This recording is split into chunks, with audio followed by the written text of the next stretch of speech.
It's hard to pinpoint the origins of America's financial crisis, but one weekend at this resort in Boca Raton, Florida, is a good place to start.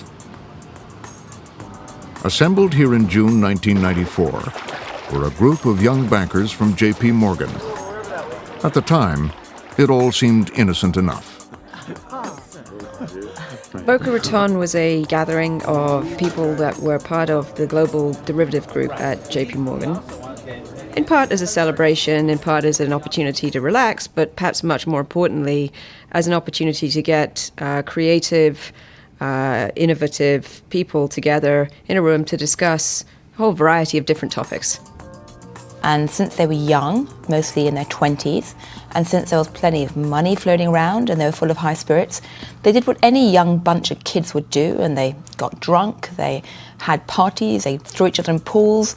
This is the normal stuff that happens at conferences. Yes, I went into the pool fully clothed, as did my boss. Some people drank, some people didn't. I'm happy to say that most people stayed reasonably sober.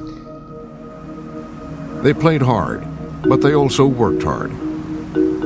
They were striving to address an age-old problem in banking: how to reduce risk. The first journalist to tell the J.P. Morgan story was Gillian Tett. They began to look for ways to enable financial institutions to pass risk between them. One way to do that was to sell loans. Another way, though, was to separate out the risk of a loan going bad from the loan itself. And out of that came this drive to develop credit default swaps.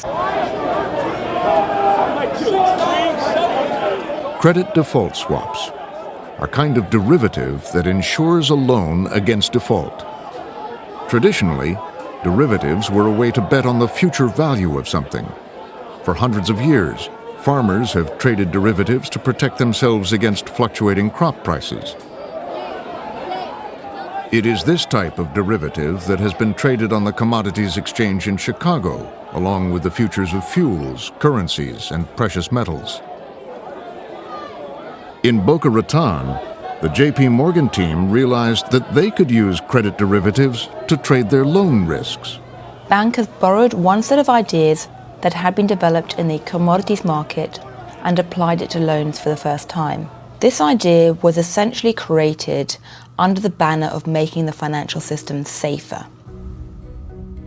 The first big credit default swap was engineered by Blythe Masters and involved Exxon. Exxon was the client of the bank, and we had credit exposure